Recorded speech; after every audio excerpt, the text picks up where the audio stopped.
Page number 125 में एक line है कि cell is the fundamental structural and functional unit of all living organism.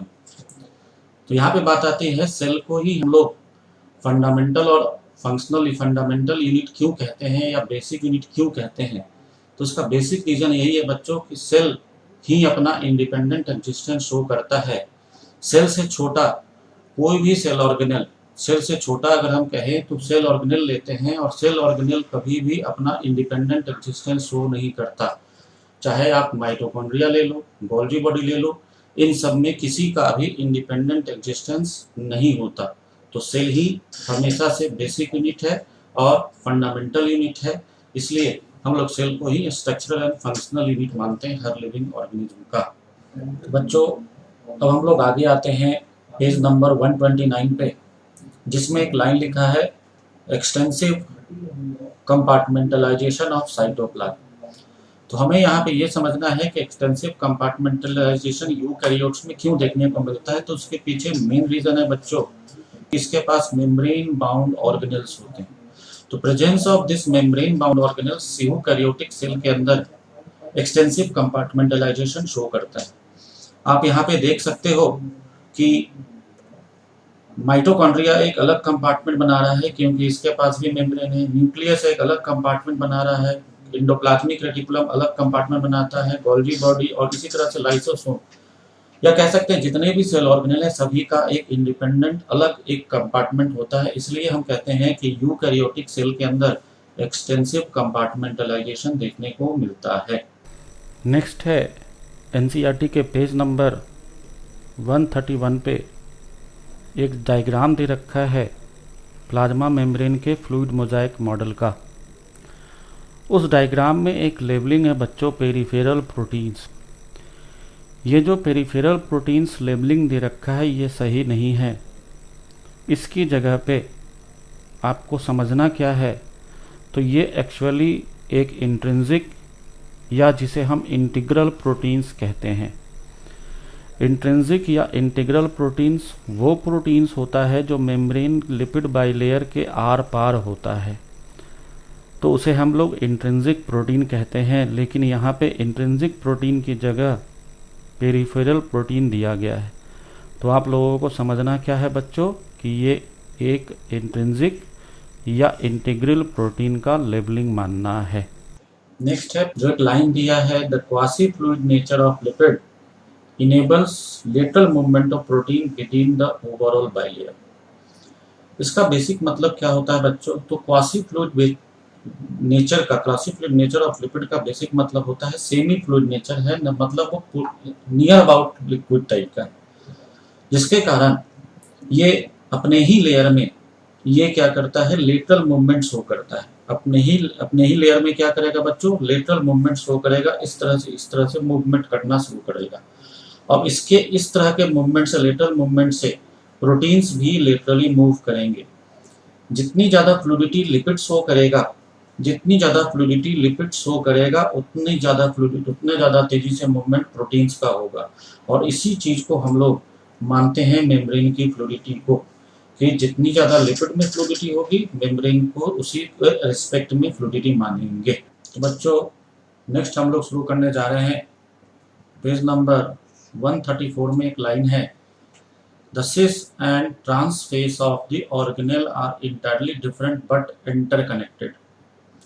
बच्चों ये लाइन गोल्जी बॉडी में के लिए लिखा गया है, और जैसा कि आपने एलन क्लासरूम में पढ़ा होगा कि गोल्जी बॉडीज में दो फेस होता है, एक को सिस फेस और दूसरे को ट्रांस फेस कहते हैं। सिस फेस एंडोप्लाज्मिक रेटिकुलम से मटेरियल, चाहे वो प्रोटीन्स हो या लिपिड हो, रिसीव करता है और फिर उसको मॉडिफाई करके आगे की तरफ भेजता है, और ट्रांस फेस से वो सेक्रीट हो जाता है। जैसा टारगेट होगा उधर की तरफ वो मटेरियल चला जाता है, वेसिकल्स में बंद होते हैं, और उन्हीं में से हम कहते हैं कि कभी कभी लाइसोसोम भी बनते हैं। अब हमें जो लाइन पे फोकस करना है, cis and trans face of organelle are entirely different. तो आप देख रहे हो बच्चों कि सिस फेस की तरफ न्यूली सिंथेसाइज्ड मॉलिक्यूल्स आ रहे हैं, और ट्रांस फेस की तरफ मैच्योर होकर वो मॉलिक्यूल्स सेक्रीट हो रहे हैं। और उसी बीच में सिस और ट्रांस फेज के बीच में गोल्गी बॉडीज ने इसको मॉडिफाई किया है। इसलिए सिस एंड ट्रांस फेज अपने फंक्शन के आधार पे देखेंगे तो वो डिफरेंट तो है लेकिन कनेक्टेड। इंटरकनेक्टेड क्यों है बच्चों? तो इसका मेन रीजन है कि सिस फेज से जो भी मटेरियल आता है वो मॉडिफाई होकर एक सिस्टर्नी से दूसरे सिस्टर्नी की तरफ जाता है वेसाइकल्स के रूप में। मतलब इसने जो भी चीज चेंज, जो भी मॉलिक्यूल में चेंज किया वो वेसाइकल्स के रूप में अगले सिस्टर्नी को पास करेगा और ऐसा ही कंटिन्यू इससे इसमें चला आएगा।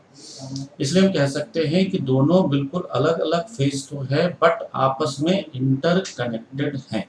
तो बच्चों नेक्स्ट पेज नंबर हम लोग शुरू करने जा रहे हैं, पेज 135, जिसमें कि एक लाइन लिखा है single circular DNA molecule mitochondria के अंदर। तो यहाँ पे मैं आपको ये क्लियर कर दूं कि सिंगल वर्ड का जो मतलब है यहाँ पे ये सिंगल मॉलिक्यूल के लिए रिप्रेजेंट किया गया है। यूजुअली एक कंफ्यूजन होता है, बच्चे लोग समझ लेते हैं सिंगल स्ट्रैंडेड, तो इसको यहाँ पे क्लियर कर दूं कि सिंगल का मतलब मॉलिक्यूल है, जो कि यहाँ पे आप देख सकते हैं सिंगल मॉलिक्यूल है डीएनए का, डबल स्ट्रैंडेड डीएनए का, जो कि सर्कुलर नेचर का है। तो कैसा है? Circular double stranded DNA molecule पाया जाता है माइटोकॉन्ड्रिया के अंदर, जिसका केवल एक मॉलिक्यूल होगा माइटोकॉन्ड्रिया में। इतना ही आपको इस लाइन का मतलब समझना है। तो नेक्स्ट पेज नंबर है बच्चों 136 क्लोरो, जिसमें कि क्लोरोप्लास्ट के अंदर एक लाइन लिखा है the inner chloroplast membrane is relatively less permeable. इसका मतलब क्या होता है बच्चों? तो इसका मतलब होता है कि इनर मेम्ब्रेन लेस परमिएबल है, तो इसको आपको कोरस्पॉन्डिंगली समझना होगा कि आउटर मेम्ब्रेन मोर परमिएबल होता है। आउटर मेम्ब्रेन मोर परमिएबल होने का जो मेन रीजन होता है क्योंकि उसमें एक प्रोटीन पाया जाता है जिसका नाम है कोरिन प्रोटीन।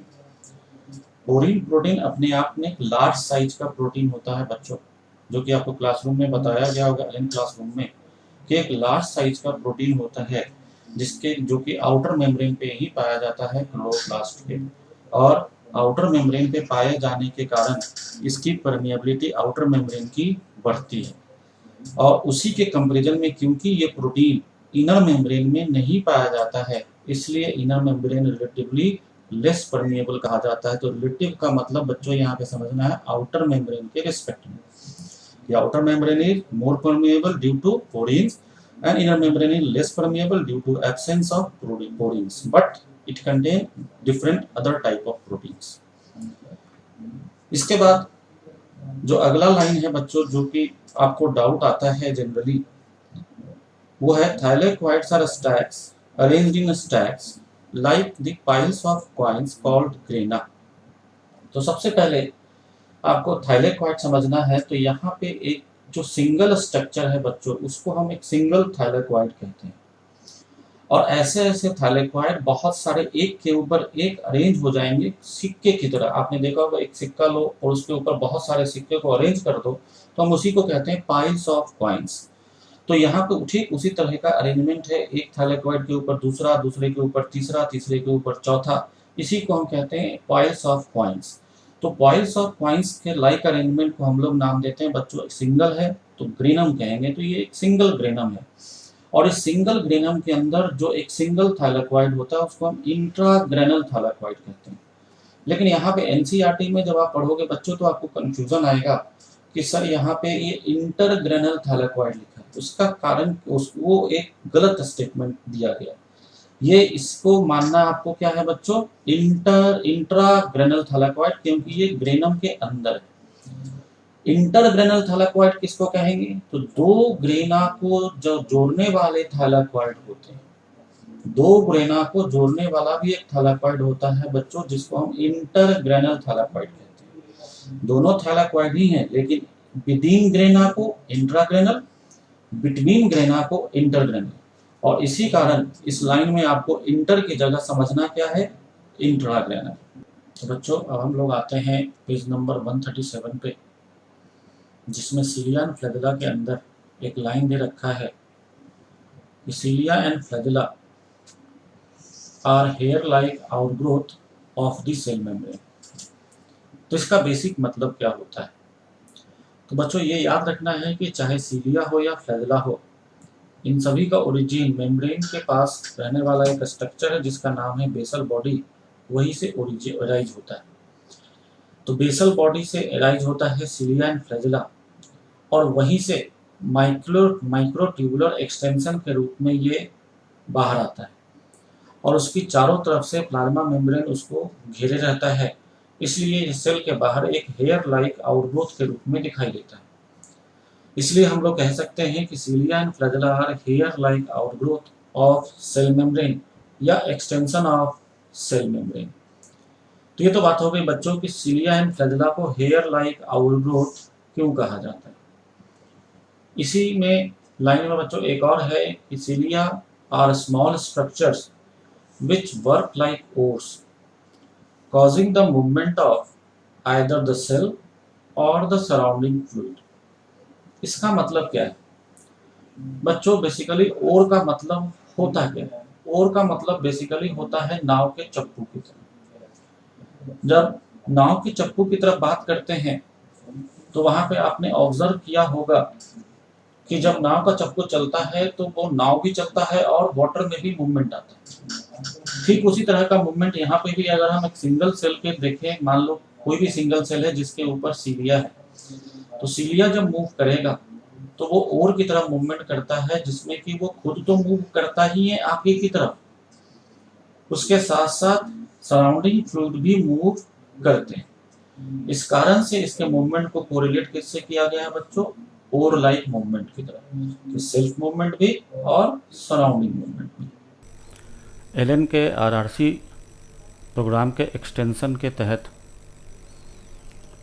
हम लोग नेक्स्ट शुरू करने जा रहे हैं न्यूक्लियस के पेज नंबर 38 पे। एक लाइन दे रखा है कि electron microscopy has revealed that the nuclear envelope which consist of 2 parallel membranes with a space between 10 to 50 nanometer called perinuclear space forms a barrier between the material present inside the nucleus and that of cytoplasm। तो बच्चों यहाँ पे एक basic confusion among the students क्या होता है कि बच्चे यहाँ पे समझ लेते हैं कि पेरी न्यूक्लियर स्पेस ही बैरियर की तरह काम कर रहा है, लेकिन आपको ये नहीं समझना है कि पेरी न्यूक्लियर स्पेस बैरियर होता है। बैरियर की तरह काम कौन करता है? न्यूक्लियस करता है, न्यूक्लियर इन्वेलप करता है। तो ये जो न्यूक्लियर इन्वेलप कैसे बैरियर की तरह काम करता है उसको मैं समझाने जा रहा हूँ। कि जो बेसिक न्यूक्लियस का स्ट्रक्चर होता है बच्चों, वो डबल मेम्ब्रेनस स्ट्रक्चर होता है, जिसमें एक आउटर मेम्ब्रेन होता है, फिर एक इनर मेम्ब्रेन होता है, और उन दोनों के बीच में जो स्पेस होता है उसको हम लोग पेरी न्यूक्लियर स्पेस कहते हैं, और इन सबको मिलाकर हम लोग न्यूक्लियर इन्वेलप कहते हैं। इस पूरे न्यूक्लियर इन्वेलप के अंदर जो लिक्विड होता है उसको न्यूक्लियोप्लाज्म कहते हैं, और इसके बाहर जो फ्लूइड होता है उसको साइटोप्लाज्म कहते हैं। तो इन दोनों फ्लूइड के बीच में जो बच्चों बैरियर की तरह काम करने वाला स्ट्रक्चर है वो कौन है? न्यूक्लियर इन्वेलप है। तो आपको ये हमेशा याद रखना है कि बैरियर की तरह काम कौन करेगा? न्यूक्लियर इन्वेलप करेगा, न कि पेरी न्यूक्लियर स्पेस करेगा। नेक्स्ट पेज है 139, जिसमें कि पहले पैराग्राफ में ही जो लाइन दे रखा है, interphase nucleus has a loose and indistinct network of nucleoprotein fibres called chromatin. इसका मतलब क्या होता है बच्चों? तो क्रोमेटीन एक लूज इनडिस्टिंक्ट नेटवर्क है जो कि बना होता है न्यूक्लियोप्रोटीन्स फाइबर्स का। न्यूक्लियोप्रोटीन फाइबर्स का मतलब होता है कि न्यूक्लिक एसिड और प्रोटीन से मिलकर बनने वाला स्ट्रक्चर। न्यूक्लिक एसिड में मेनली क्रोमेटीन में डीएनए होता है, प्रोटीन्स में मेनली हिस्टोन प्रोटीन्स पाए जाते हैं। इन दोनों के मिलने से बनने वाले स्ट्रक्चर्स को न्यूक्लियोप्रोटीन कहते हैं। क्योंकि क्रोमेटीन न्यूक्लियस के अंदर थ्रेड लाइक नेटवर्क के रूप में पाया जाता है, इसलिए हम लोग इसे फाइबर्स भी कहते हैं। दैट्स वाई हम कह सकते हैं कि ये नेटवर्क है न्यूक्लियोप्रोटीन फाइबर्स। अब ये जो क्रोमेटीन है बच्चों, ये क्रोमेटीन जब इंटरफेज में दिखाई देता है और ये न्यूक्लियस के अंदर, जो न्यूक्लियर मेम्ब्रेन है उसके अंदर पाया जाता है लूज इंडिस्टिंक्ट नेटवर्क के रूप में। ये तब होता है जब सेल अपने आप में तैयारी कर रहा होता है सेल डिवीज़न के लिए, और उसी तैयारी के दौरान वो डीएनए को, जो क्रोमेटिन के अंदर जो डीएनए पाए जाते हैं उसके अमाउंट्स को डबल करता है। उस डबलिंग के दौरान इसमें और कंडेंसेशन, डबलिंग के कारण इसमें और कंडेंसेशन की ज़रूरत होती है। इसलिए जब वो एम फेज में जाता है, जब वो एम फेज, जिसका मतलब होता है, आपको बताया गया होगा एलन क्लासरूम प्रोग्राम में, कि एम फेज वो फेज है जिसमें एक्चुअल सेल डिवीज़न कहते हैं, जिस समय कि वो एक्चुअली डिवाइड करता है। उस दौरान वो न्यूक्लियर मेम्ब्रेन को हटाता है और क्रोमेटिन कंडेंस होकर क्रोमोसोम के रूप में दिखाई देता है, और मेटाफेज में ये क्रोमोसोम क्लियरली विजिबल दिखते हैं। इसलिए यहाँ पे एनसीईआरटी ने लिखा है कि during different stages of cell division cell shows structured chromosome in place of nucleus. तो आप देख सकते हो बच्चों कि जिस जगह पे न्यूक्लियस था, अब वहाँ पे केवल और केवल क्या दिखाई देगा? क्रोमोसोम दिखाई देगा। इसलिए इस लाइन को आपको समझना है, इस कि जिस समय इंटरफेज होगा उस समय आपको न्यूक्लियस दिखाई देगा, और जब एम फेज होगा उस समय न्यूक्लियस की जगह क्रोमोसोम दिखाई देगा। 53 क्वेश्चन, जिसमें स्टेटमेंट दिया है microtubules are the constituent of, मतलब माइक्रोट्यूब्यूल्स किन किन में कंस्टिट्यूएंट के रूप में पाया जाता है। तो अगर हम ऑप्शन फर्स्ट में देखें, सीलिया, फ्लैजेला एंड पेरोक्सिसोम, और आपने एलन क्लासरूम में पढ़ा होगा कि सीलिया एंड फ्लैजेला ये दोनों माइक्रोट्यूब्यूल से बने होते हैं। पेरोक्सिसोम में माइक्रोट्यूब्यूल नहीं पाया जाता है। तो हम कह सकते हैं इन तीनों में से पेरोक्सिसोम में माइक्रोट्यूब्यूल नहीं पाया जाता।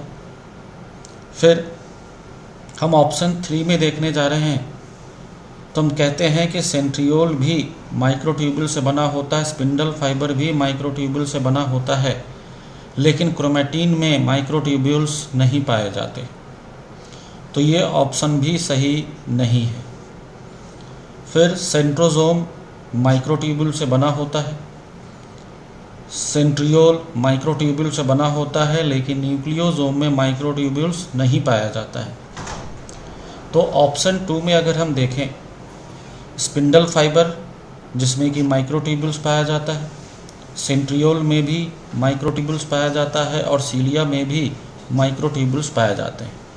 इस तरह से हम देख सकते हैं कि ऑप्शन 2 जो दिया गया है उसमें तीनों जो भी कंपोनेंट दिए गए हैं, तीनों में माइक्रोट्यूब्यूल एक इम्पॉर्टेंट कंस्टिट्यूएंट है। इसलिए दिए गए क्वेश्चन में आंसर जो होगा वो ऑप्शन 2 जाएगा, क्योंकि इन तीनों में माइक्रोट्यूब्यूल एक इम्पॉर्टेंट कंस्टिट्यूएंट होता है। नेक्स्ट क्वेश्चन है 65 ऑफ एक्सरसाइज 2, जिसमें स्टेटमेंट दे रखा है select the incorrect match. Means incorrect match को ढूंढना है, और पहला ऑप्शन दे रखा है lampbrush chromosomes diplotene bivalent. Means lampbrush chromosome कौन से स्टेज में दिखता है? तो आपने पढ़ा होगा एलन क्लासरूम में कि लैम्ब्रस क्रोमोसोम को ऑब्जर्व सबसे पहले oocytes ऑफ एम्फीबियन में किया गया था, डिप्लोटिन स्टेज में ही। और यहाँ पे दो क्रोमोसोम क्योंकि आपस में पेयर्ड रहते हैं, इसलिए हम कह सकते हैं बाइवेलेंट के रूप में दिखाई देते हैं। इसलिए हम कह सकते हैं कि लैम्ब्रस क्रोमोसोम डिप्लोटिन बाइवेलेंट में दिखाई देता है। तो ये करेक्ट मैच होगा बच्चों, तो ये मैच करेक्ट है। दूसरा ऑप्शन दिया गया है एलोसोम सेक्स क्रोमोसोम। एलोसोम को सेक्स क्रोमोसोम भी कहते हैं बच्चों, कि क्रोमोसोम दो पार्ट में बटा होता है, ऑटोसोम और एलोसोम। ऑटोसोम 22 पेयर्स होते हैं ह्यूमंस में, और 1 पेयर होता है एलोसोम। अगर कोई इंडिविजुअल मेल है तो वो ऑटोसोम, जो एलोसोम होगा जिसको हम सेक्स क्रोमोसोम कहते हैं, XY होगा, और अगर कोई इंडिविजुअल फीमेल है तो XX पाया जाएगा। तो एलोसोम को हम सेक्स क्रोमोसोम कहते हैं, तो हम कह सकते हैं ये भी करेक्ट मैच है दोनों का। येलो जोन को ही सेक्स क्रोमोसोम कहा जाता है। नेक्स्ट ऑप्शन दे रखा है सब मेटासेंट्रिक क्रोमोसोम एल शेप में होता है। तो सब मेटासेंट्रिक क्रोमोसोम होता क्या है बच्चों? तो आपने एलन क्लासरूम में पढ़ा होगा कि सब मेटासेंट्रिक क्रोमोसोम में जो सेंट्रोमियर होता है वो सेंटर से स्लाइटली दूर होता है, और जब एनाफेज में जाता है ये, जब सेंट्रोमियर स्प्लिटिंग के बाद क्रोमोसोम सेपरेट होते हैं तो जो शेप अपीयर होता है बच्चों वो एल शेप होता है, और इस कारण से भी हम कह सकते हैं कि ये भी एक करेक्ट मैच है। नेक्स्ट ऑप्शन दिया है polytene chromosome. Polytene chromosome oocytes of amphibians. तो क्या polytene chromosome oocyte of amphibians में देखा गया था? तो ये सही नहीं है बच्चों, क्योंकि पॉलीटीन क्रोमोसोम चिरोनोमस लार्वा में सबसे पहले ऑब्जर्व किया गया था। इसलिए हम कह सकते हैं जो इनकरेक्ट मैच है वो कौन सा है? पॉलीटीन क्रोमोसोम, और इसमें इनकरेक्ट मैच ही पूछा गया है, इसलिए जो आपका जो सही ऑप्शन सेलेक्ट करना है वो कौन सा होगा? फोर्थ ऑप्शन यहाँ पे इनकरेक्ट मैच के रूप में देखा जा रहा है, इसलिए जो सेलेक्ट करना है ऑप्शन वो होगा ऑप्शन 4। नेक्स्ट क्वेश्चन है क्वेश्चन नंबर 110, जो कि आपके एलन के 11 ईयर क्वेश्चन बुकलेट से लिए गए हैं, और ये क्वेश्चन नीट 2019 में आए थे। और इसका स्टेटमेंट है बच्चों, the shorter and longer arms of a sub metacentric chromosome are referred to as. तो पहले तो बच्चों आपको यह समझना होगा कि सब मेटासेंट्रिक क्रोमोसोम क्या है। तो आपको एलन क्लासरूम में बताया गया है कि सब मेटासेंट्रिक वो क्रोमोसोम होते हैं जिसमें कि centromere which is slightly away from the centre. तो आप देख सकते हो यहाँ पे सेंटर से थोड़ा सा दूर सेंट्रोमियर को दिखाया गया है, जिसके कारण इस क्रोमोसोम में एक लॉन्ग आर्म होता है और एक शॉर्ट आर्म होता है। सेंट्रोमियर ये एक लॉन्ग आर्म है और ये शॉर्ट आर्म है। Long arm and short arm. Long arm को बच्चों हम लोग रिप्रेजेंट करते हैं स्मॉल क्यू से, और शॉर्ट आर्म को रिप्रेजेंट करते हैं स्मॉल पी से। और आपसे यही पूछा गया है कि shorter arm and longer arms of sub metacentric chromosome are referred to as respectively में पूछा गया है बच्चों। तो पहले ऑप्शन में जो दिया गया है S arm and L arm, तो आपको इसको सेलेक्ट नहीं करना है, क्योंकि एस आर्म और एल आर्म रिप्रेजेंट नहीं होता है क्रोमोसोम में। तीसरे ऑप्शन में बताया गया है बच्चों Q arm and P arm respectively.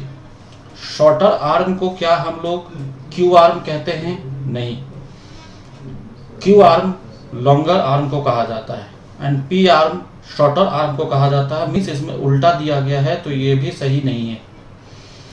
और M arm and N arm, इस तरह का टर्म क्रोमोसोम के लिए यूज नहीं किया जाता, इसलिए इसको भी हम लोग सेलेक्ट नहीं करेंगे।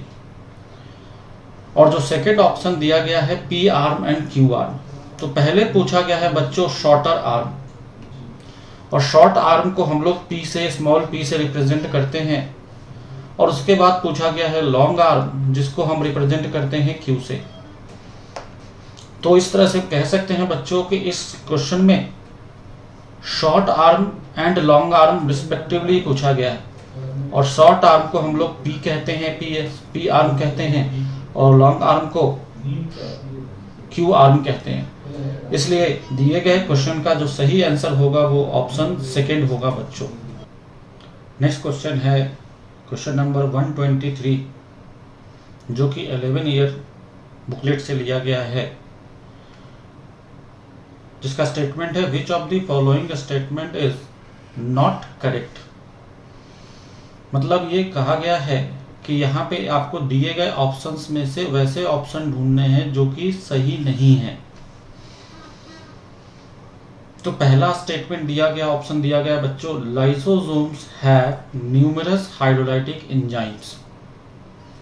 तो आपने एलन क्लासरूम में पढ़ा होगा कि लाइसोसोम्स के पास more than 50 different hydrolytic enzymes पाए जाते हैं उसके ल्यूमेन के अंदर। तो ये लाइसोसोम का डायग्राम मैंने ड्रॉ किया बच्चों, जिसके अंदर जो उसका ल्यूमेन होता है उसके अंदर हाइड्रोलाइटिक एंजाइम्स पाए जाते हैं। सेकेंड स्टेटमेंट पूछा गया है, the hydrolytic enzymes of lysosomes are active under acidic pH. तो लाइसोसोम के अंदर जो एंजाइम होता है बच्चों, वो तभी एक्टिव होता है जब उसके अंदर पीएच एसिडिक होगा, और वो pH 5 पर एक्टिव हो जाता है। तो हम कह सकते हैं यहाँ पे फर्स्ट ऑप्शन स्टेटमेंट भी सही है कि हाइड्रोलाइटिक एंजाइम्स पाए जाते हैं, और सेकंड स्टेटमेंट भी लाइसोसोम के रिस्पेक्ट में सही है, क्योंकि ये एक्टिव एसिडिक पीएच पे ही होता है। तीसरा स्टेटमेंट दिया गया है, lysosomes are membrane bound structures. तो हम कह सकते हैं lysosome single membrane bound structure होता है, इसलिए ये स्टेटमेंट भी सही है कि लाइसोसोम एक मेम्ब्रेन बाउंड स्ट्रक्चर होता है। तो ये स्टेटमेंट भी सही है कि लाइसोसोम एक सिंगल मेम्ब्रेन बाउंडेड स्ट्रक्चर होता है। और फोर्थ स्टेटमेंट दिया गया बच्चों, lysosomes are formed by the process of packaging in the endoplasmic reticulum. ये स्टेटमेंट सही नहीं है बच्चों। कैसे? तो आपने एलन के क्लासरूम में पढ़ा होगा कि जो ईआर होता है, ईआर से प्रोटीन्स बन के आते हैं गोल्जी बॉडी के पास। गोल्जी बॉडी के सिस फेस के पास ये वेसिकल जो ईआर से चला है वो फ्यूज होगा, और उसमें जो प्रोटीन्स होंगे वो मॉडिफाई होंगे, और फिर उसको सेक्रेट कर दिया जाएगा ट्रांसफेस की तरफ से, जिनको कि हम सेक्रेटरी वेसिकल्स कहते हैं। और इन्हीं में से कुछ सेक्रेटरी वेसिकल लाइसोसोम होता है। लाइसोसोम क्यों होता है? क्योंकि उसके अंदर एंजाइम्स पैक किए जाते हैं। तो एंजाइम्स जो होगा वो उस समय तो इनएक्टिव होगा, लेकिन बाद में इसको एंजाइम को एक्टिव किया जाता है जब pH 5 होता है। तो आप देख सकते हो कि ईआर ने तो केवल प्रोटीन्स दिया, लेकिन पैकेजिंग कहाँ हुआ? गोल्जी बॉडी के पास। लेकिन स्टेटमेंट में क्या दिया है कि packaging in the endoplasmic reticulum. Endoplasmic reticulum ने केवल वेसिकल्स बना के दिया था। ये वेसिकल्स है बच्चों, ये जो होता है ये क्या होगा? वेसिकल है, कि यहाँ पे वेसिकल्स बना के दिया, और उस वेसिकल को सेक्रेटरी वेसिकल में मैच्योर करके एंजाइम में यहाँ पे प्रोटीन्स आया, और प्रोटीन्स को मैच्योर करवाकर सेक्रेटरी वेसिकल के रूप में रिलीज किया। किसने? गोल्जी बॉडीज ने। इसलिए हम कह सकते हैं कि यहाँ पे एंडोप्लाज्मिक रेटिकुलम जो लिखा गया है वो सही नहीं है। और यहाँ पे स्टेटमेंट में पूछा गया है कौन सा स्टेटमेंट सही नहीं है। तो जो गलत स्टेटमेंट है इन चारों में वो फोर्थ है, इसलिए सही आंसर भी फोर्थ होगा। तो इस क्वेश्चन का सही आंसर फोर्थ होगा, क्योंकि लाइसोसोम बनता है process of packaging in the Golgi bodies. Golgi bodies के पैकेजिंग के थ्रू लाइसोसोम का फॉर्मेशन होता है।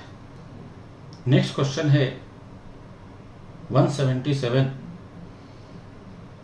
जो कि नीट 2019 में का क्वेश्चन है, और ये आपके 11 ईयर क्वेश्चन बुकलेट से लिया गया है।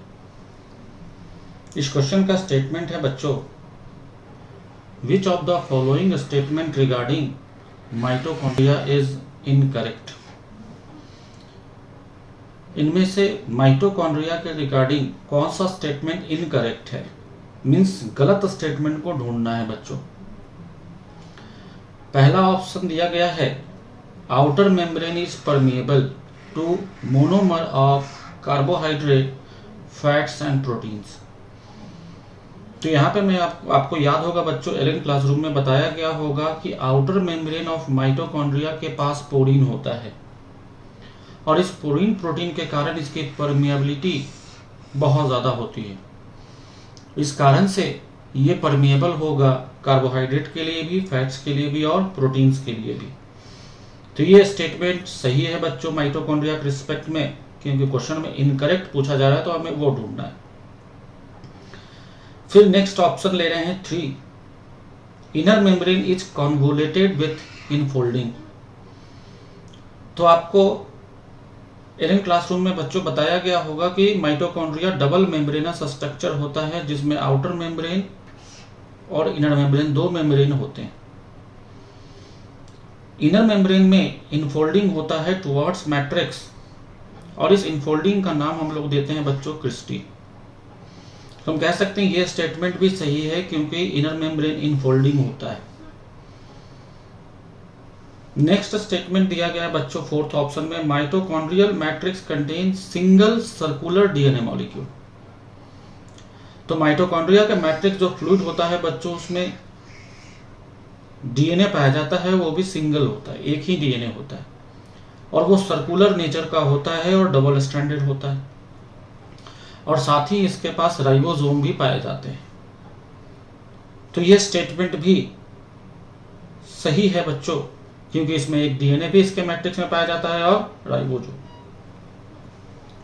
अब सेकेंड स्टेटमेंट पे आते हैं बच्चों, enzymes of electron transport are embedded in outer membrane. तो आपको याद होगा बच्चों, क्लासरूम में बताया गया होगा, enzymes of electron transport system inner membrane पे पाए जाते हैं। इनर मेम्ब्रेन पे पाया जाता है ये एंजाइम, और यहाँ पे दिया है आउटर मेम्ब्रेन पे पाया जा रहा है, इसलिए ये स्टेटमेंट गलत है। और इस क्वेश्चन का जो पूछा गया इनकरेक्ट बताना है, तो हम कह सकते हैं सेकंड जो ऑप्शन दिया गया है वो इनकरेक्ट है, और इस क्वेश्चन का सही जवाब यही होगा।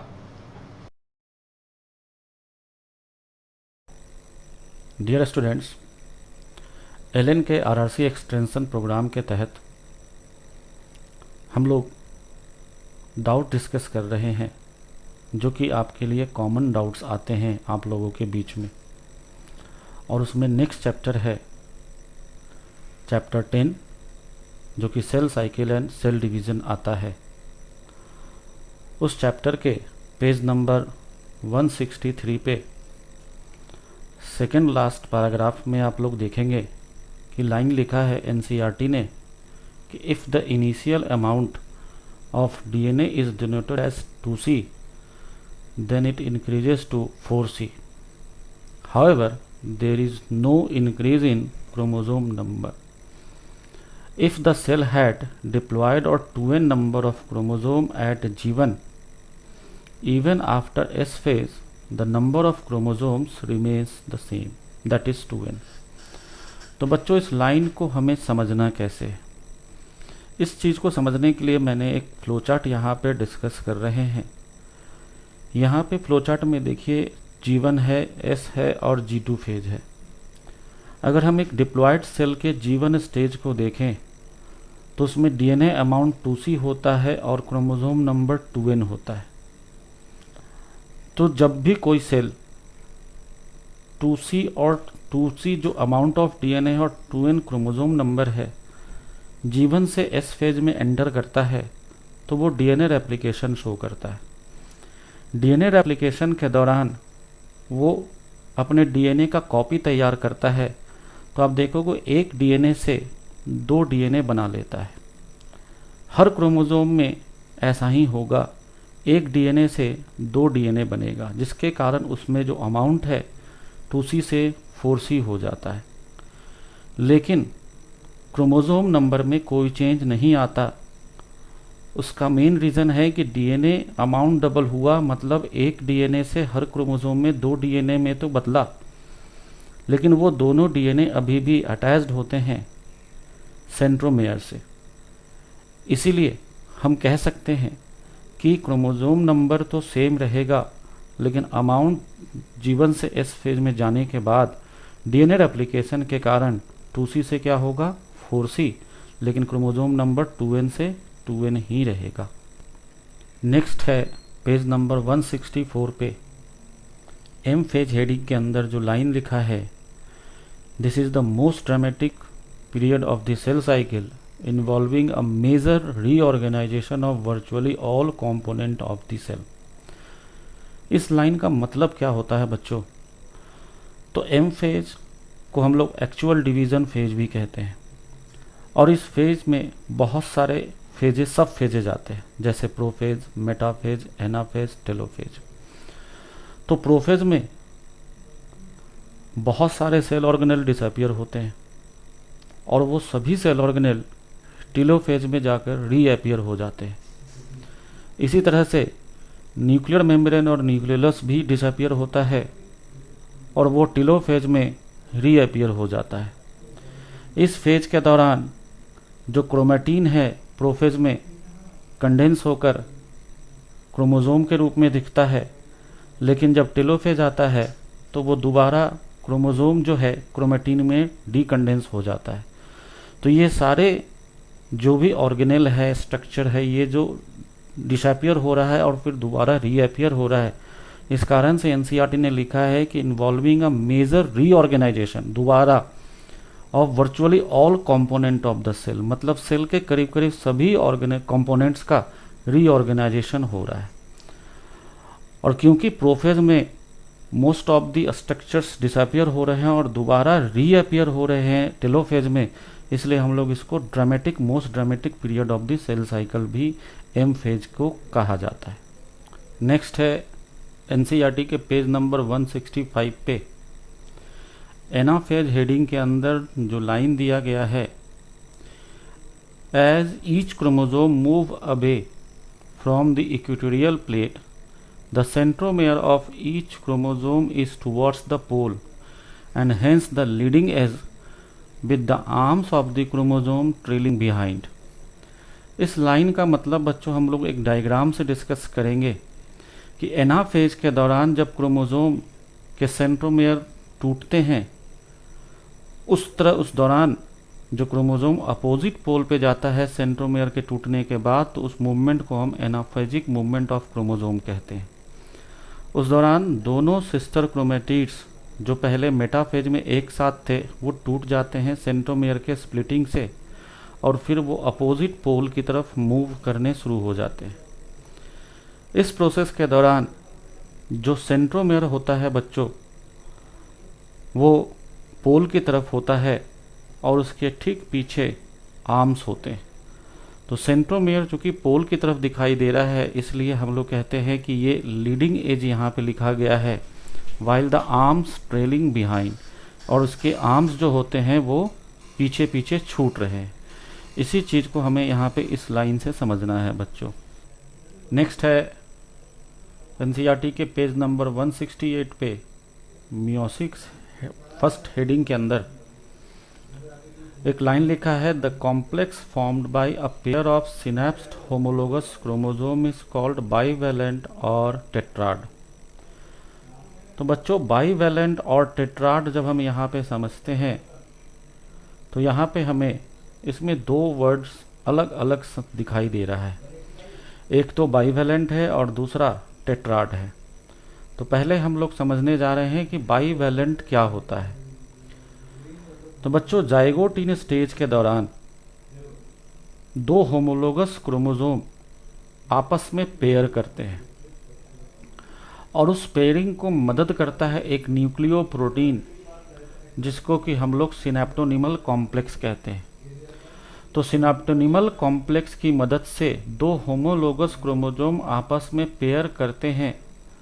इस पूरे प्रोसेस को हम कहते हैं साइनेप्सिस, जिसमें कि दो क्रोमोसोम पेयर हो जाते हैं और इन दो क्रोमोसोम के पेयर्ड स्ट्रक्चर को ही बाईवैलेंट का नाम दिया जाता है। तो बाईवैलेंट जब दो क्रोमोसोम सिनेप्टोनिमल कॉम्प्लेक्स की मदद से पेयर हो जाएंगे तो हम उसको बाईवैलेंट कहेंगे। तो बाईवैलेंट के लिए बच्चों याद रखना है कि किसी भी सेल में जितना भी डिप्लॉयड नंबर ऑफ क्रोमोसोम होगा बाईवैलेंट उस हाफ नंबर में बनेगा। मान लो किसी ह्यूमन सेल में 46 क्रोमोसोम है तो कितने बाईवैलेंट बनेंगे? तो 23 बाईवैलेंट बनेंगे, क्योंकि 46 क्रोमोसोम डिप्लॉयड नंबर है तो total number of bivalent haploid number के बराबर होगा 23। तो ये तो बात आपको समझ में आई बच्चों बाईवैलेंट क्या होता है। अब हम लोग समझने जा रहे हैं टेट्राड। टेट्राड में समझने के लिए आप ऑब्जर्व करोगे कि एक क्रोमोसोम, यहाँ पे हमने जो होमोलोगस क्रोमोसोम की पेयरिंग करवाई है, हर एक क्रोमोसोम में दो क्रोमेटिड्स दिखाई देंगे। Means each chromosome has 2 chromatids. तो इस दोनों क्रोमोसोम को मिला देंगे बच्चों तो हमारे पास टोटल 4 क्रोमेटिड्स पेयर्ड यहाँ पे दिखाई दे रहे हैं। 2 क्रोमोसोम में कितने क्रोमेटिड्स दिखाई दे रहे हैं बच्चों? 4। और इसी 4 क्रोमेटिड के स्ट्रक्चर को हम लोग क्या नाम देते हैं? टेट्राड। तो टेट्राड हम कब कहेंगे? होमोलोगस क्रोमोसोम में पेयरिंग के बाद जो 4 क्रोमेटिड दिखेंगे उसी को हम टेट्राड नाम देंगे। तो जाइगोट में टेट्राड बन तो जाएगा, लेकिन हमें क्लियरली विजिबल कब होगा? पेकाइटिन स्टेज में। इस चीज को याद रखना है बच्चों, बन तो जाएगा टेट्राड जाइगोटिन में, लेकिन क्लियरली विजिबल एनसीईआरटी ने साफ साफ लिखा है, it is more clearly visible at the next stage, that is pachytene. NCERT का next page number that is 169 page number पे टेलोफेज 1 हेडिंग के अंदर एक लाइन लिखा है, although in many cases the chromosome do undergo some dispersion, they do not reach the extremely extended state of interphase nucleus। इस line का मतलब क्या समझना है बच्चों? तो इस लाइन में एक बहुत ही इंपॉर्टेंट वर्ड लिया है, डिस्पर्शन। डिस्पर्शन वर्ड का मतलब यहाँ पे क्या समझना है? तो यहाँ पे डिस्पर्शन वर्ड का मतलब समझना है बच्चों डीकंडेंसेशन। और आप लोग एलएन क्लासरूम में पढ़ चुके हो और आपको बताया गया होगा कि telophase is the reversal of prophase. Prophase में क्रोमेटिन कंडेंस होकर क्रोमोसोम में बदलता है और टेलोफेज में क्रोमोसोम डीकंडेंस होकर क्रोमेटिन में बदलता है। तो यहाँ पे डिस्पर्शन का मतलब समझना है डीकंडेंसेशन। तो जब टेलोफेज 1 में सेल आता है मियोसिस 1 के, तो वो डीकंडेंसेशन में जाता है, मीन्स क्रोमोसोम डीकंडेंस होकर क्रोमेटिन में बदलेंगे। लेकिन इतना ज़्यादा ये डीकंडेंस नहीं होगा कि जैसा वो इंटरफेज के दौरान था इनिशियली। इंटरफेज मतलब जहाँ से उसने मियोसिस की शुरुआत की थी। क्यों ऐसा नहीं होगा? क्यों इतना ज़्यादा डीकंडेंस नहीं होगा? डीकंडेंस तो होगा, डिस्पर्स तो होगा, लेकिन इतना ज़्यादा नहीं होगा। क्यों? क्योंकि इसके बाद तुरंत मियोसिस 2 के प्रोफेज 2 में एंटर करना है सेल को।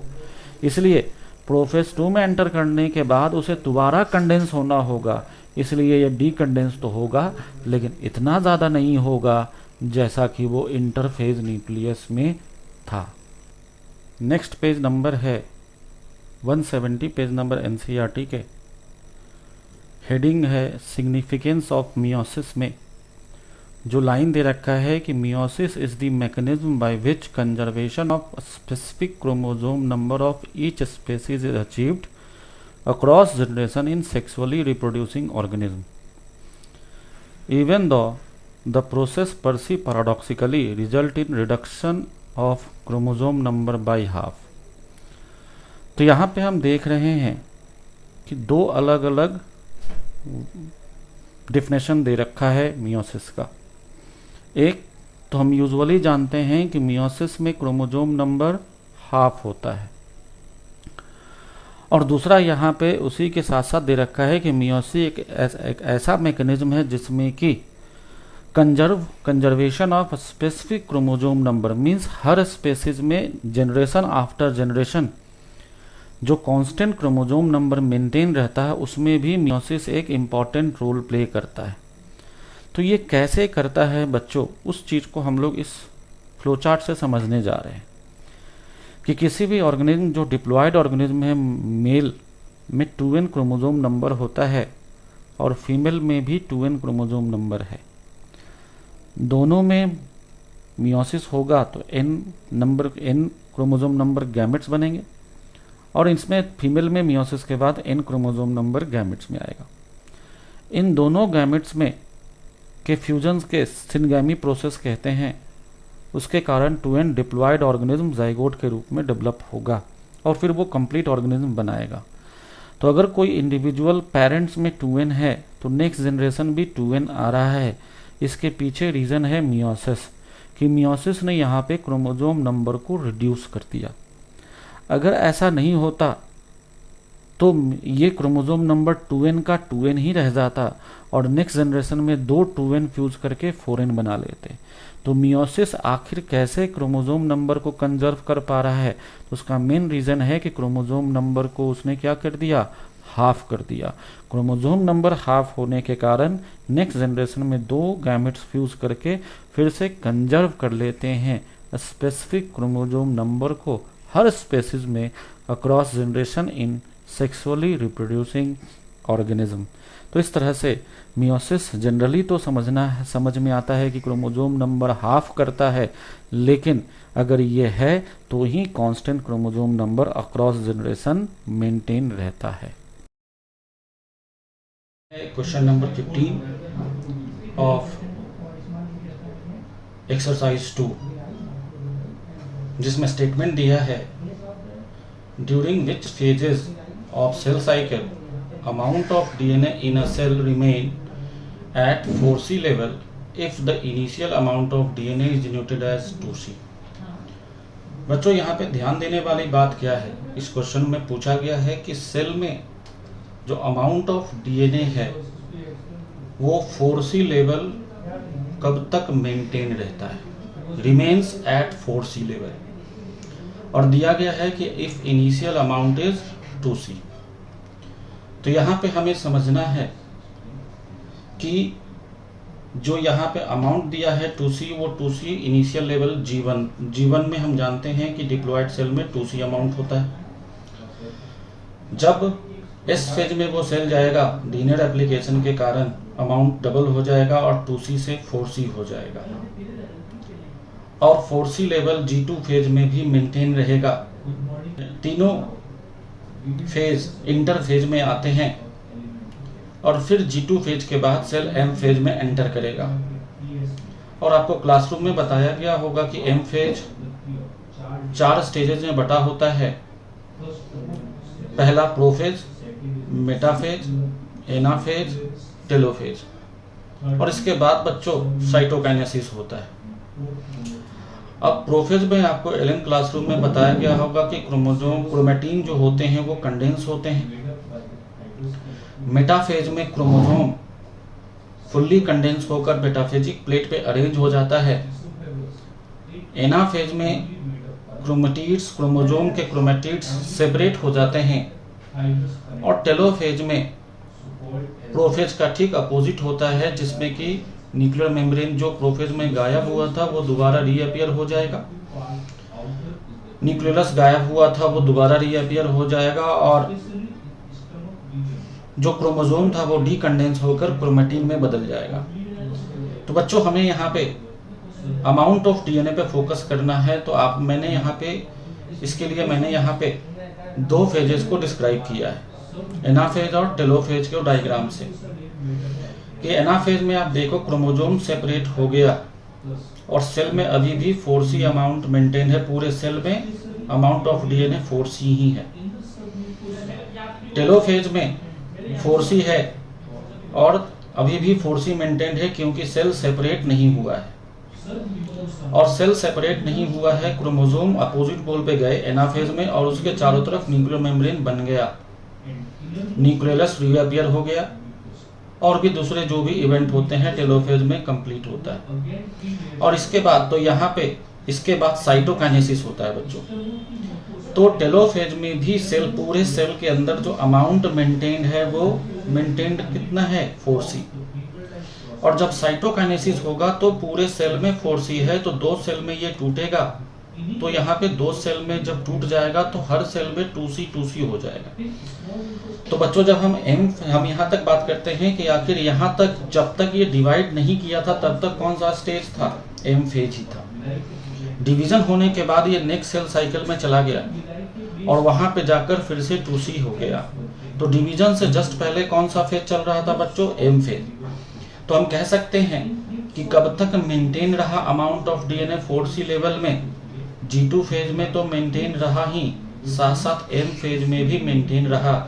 इसलिए इस क्वेश्चन का जो अगर पूछा जा रहा है कि कब तक मेंटेन रहा, तो हम कह सकते हैं यहाँ पे कि G0 फेज और G1 फेज। तो G1 फेज, G0 फेज तो जीवन फेज के अंदर ही आता है, तो यहाँ पे तो 2C ही था, 4C मेंटेन तो हुआ नहीं, इसलिए इस ऑप्शन को हम सिलेक्ट नहीं करेंगे। दूसरा ऑप्शन है G1 एंड S फेज।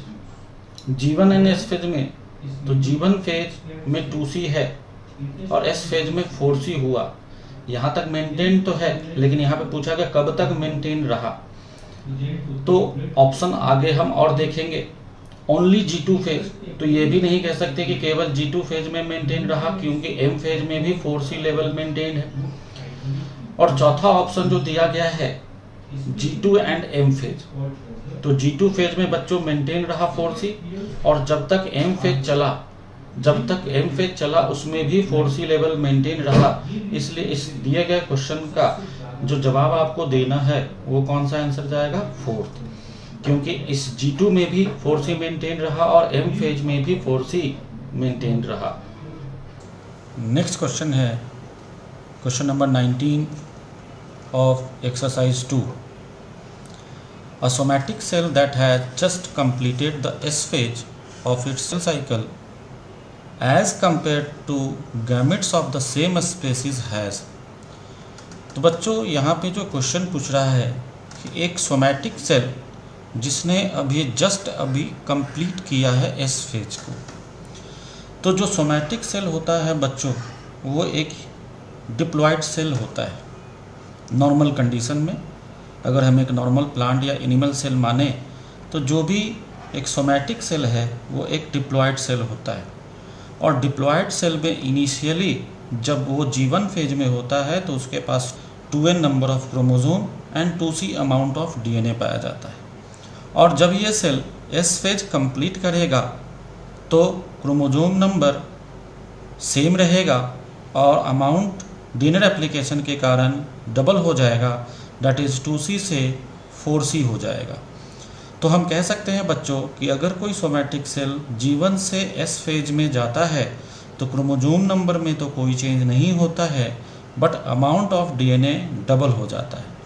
अब यहाँ पे जो ऑप्शंस दिए गए हैं उसमें आपको सेलेक्ट करना है कि हैप्लॉइड सेल के कंटेक्स्ट में, कि उसी स्पेसिस के हैप्लॉइड सेल गैमेट्स के कंटेक्स्ट में क्या चेंजेज आए। तो बच्चों ये जान लें कि गैमेट्स जो होते हैं वो हैप्लॉइड होते हैं। गैमेट्स क्या होते हैं, हैप्लॉइड। और आपको एलएन क्लासरूम में बताया गया होगा कि जो गैमेट्स होते हैं वो हैप्लॉइड होते हैं, और हैप्लॉइड में जो क्रोमोसोम नंबर होता है वो n होता है और अमाउंट ऑफ DNA C होता है। तो N एंड C गैमेट्स में पाए जाते हैं, क्रोमोसोम नंबर N और C अमाउंट ऑफ DNA। अब हम लोग ऑप्शंस में आते हैं कि पहला ऑप्शन क्या कह रहा है।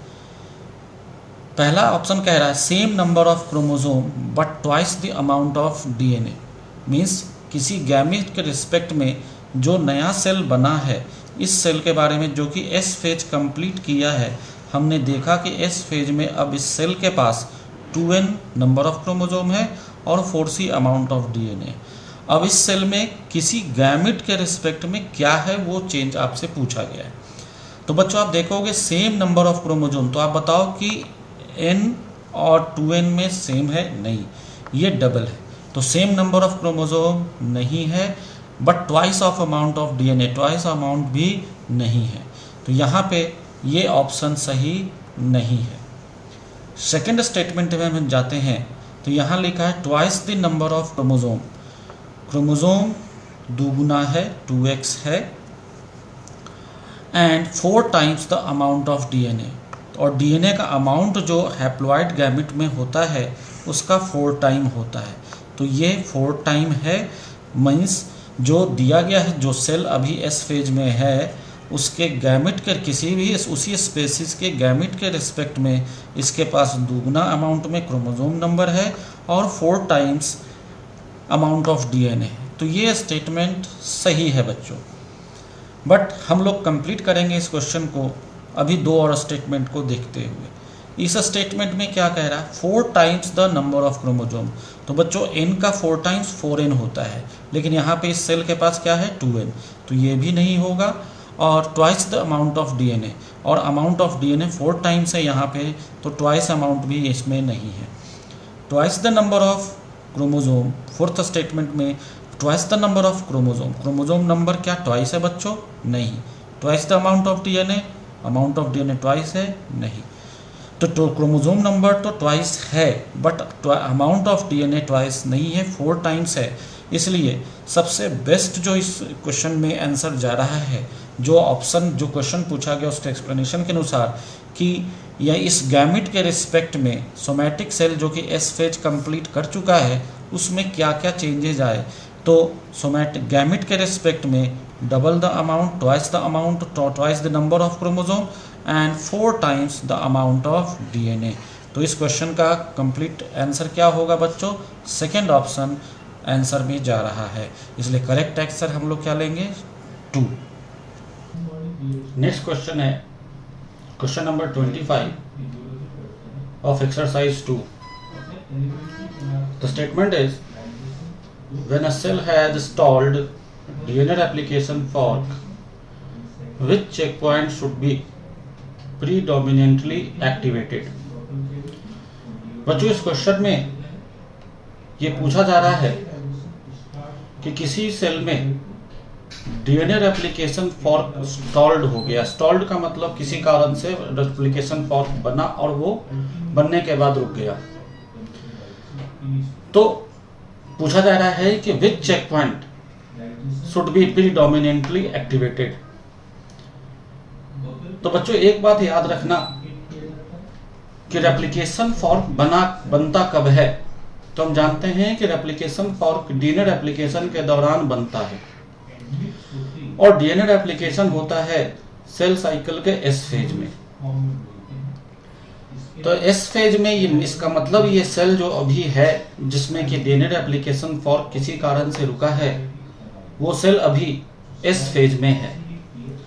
अब क्वेश्चन पूछ रहा है कि which checkpoint should be predominantly activated. तो आपको एलएन क्लासरूम में बताया गया था कि सेल साइकिल में 3 चेक पॉइंट्स होते हैं।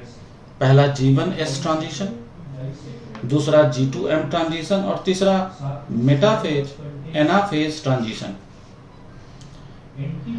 अगर कोई सेल बच्चों एस फेज में है, इसका मतलब उसने G1S ट्रांजिशन को क्रॉस कर लिया और एस फेज में आकर रेप्लिकेशन फॉर्क रुक गया है।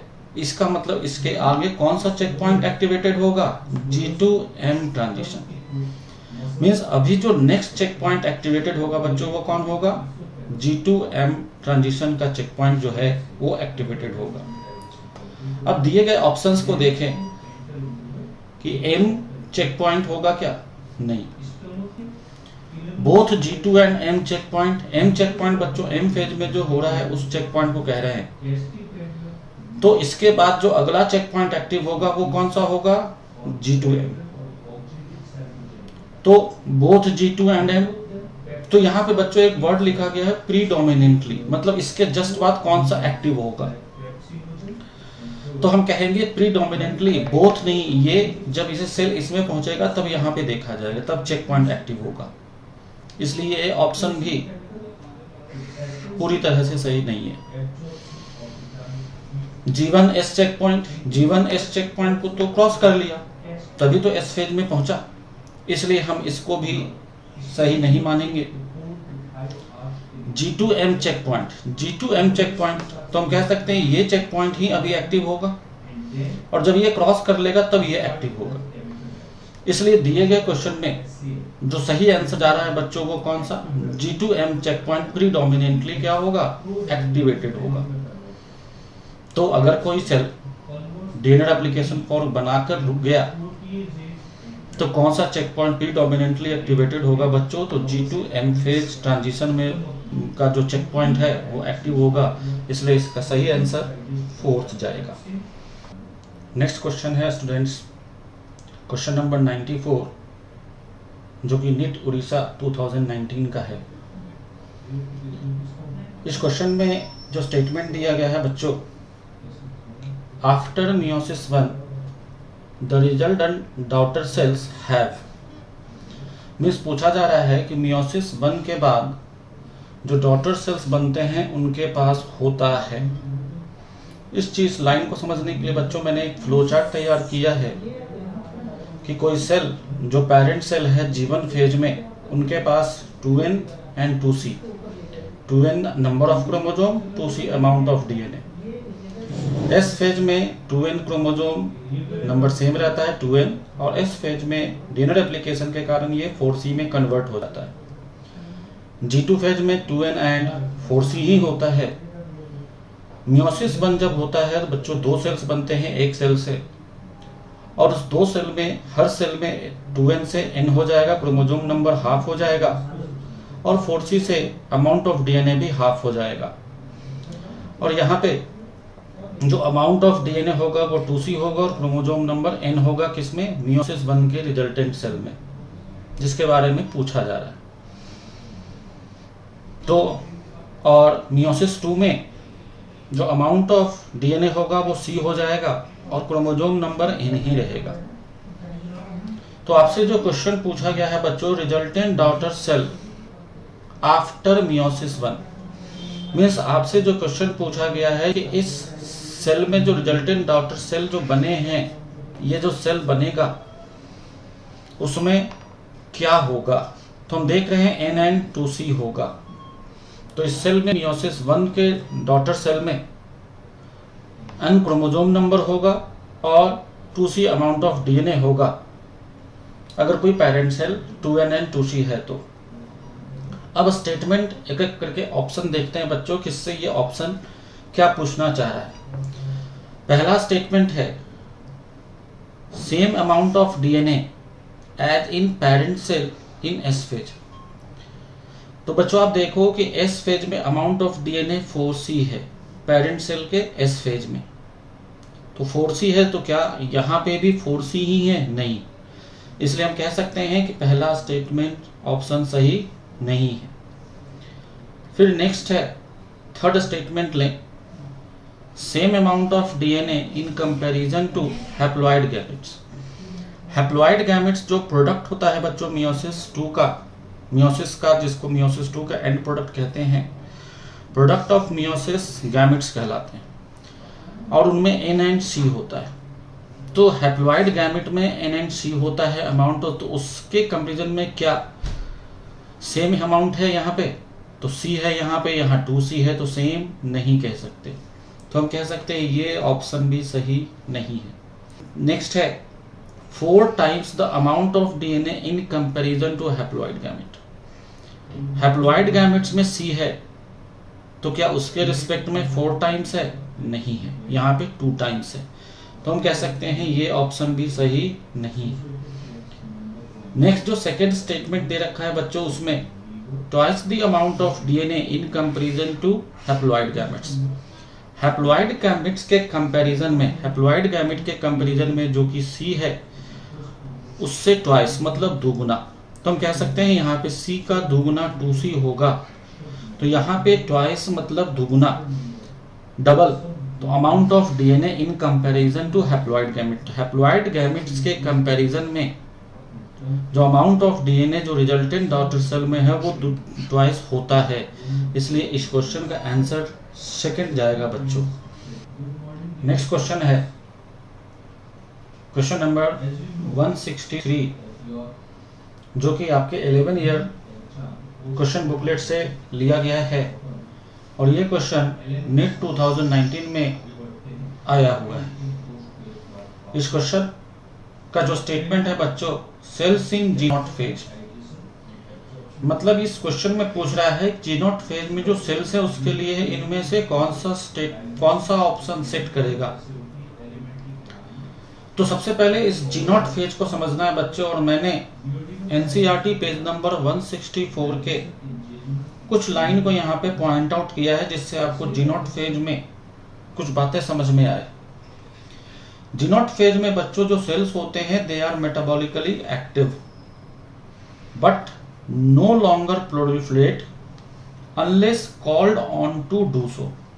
इसका मतलब होता है बच्चों कि G0 फेज के सेल्स मेटाबॉलिकली एक्टिव रहते हैं, लेकिन वो डिवाइड नहीं करते जब तक कि उनसे डिवीजन के लिए दोबारा सिग्नल ना आए या सेल की रिक्वायरमेंट ना हो, depending on the requirement of organism. कि ऑर्गेनिज्म के रिक्वायरमेंट के अकॉर्डिंग वो तब तक जीनोट फेज में रहेंगे जब तक कि ऑर्गेनिज्म की रिक्वायरमेंट ना हो, और इस पूरे प्रोसेस के दौरान वो मेटाबॉलिकली एक्टिव होते हैं। These cells do not divide further, ये सेल डिवाइड नहीं करते। अगर वो जीनोट फेज में है तो डिवाइड नहीं करेंगे और वो एग्जिट हो जाएंगे जीवन फेज से। इस बात को याद रखना है बच्चों। कहां से एग्जिट हो रहे हैं? जीवन फेज से एग्जिट हो रहे हैं।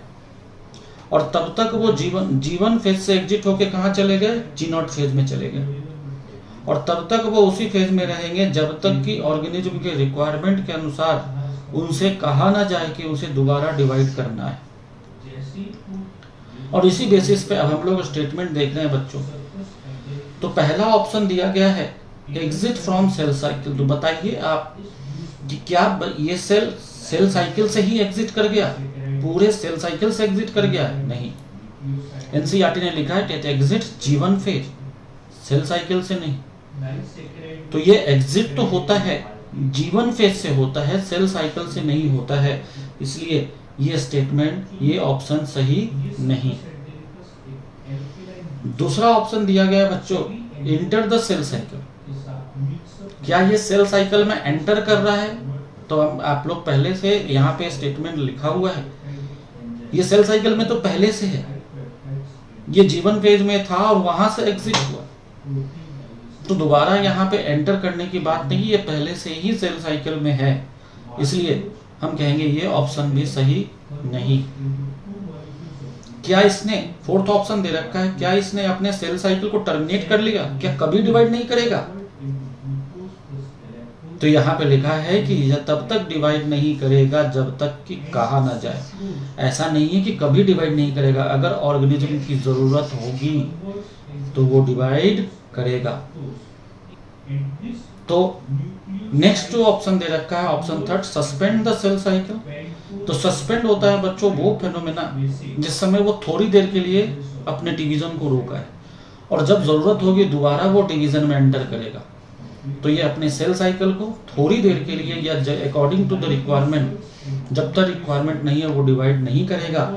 इसलिए मोस्ट अप्रोप्रिएट अगर हमें इस ऑप्शंस में से ढूंढना है तो सबसे सही जो ऑप्शन हमें यहाँ पे आंसर देना है बच्चों, it is suspend the cell cycle. Means G naught phase में जो सेल्स हैं उन्होंने अपने सेल साइकिल को सस्पेंड कर लिया है। कब तक? जब तक कि उनसे दोबारा डिवीजन के लिए न कहा जाए। My dear students, all the best.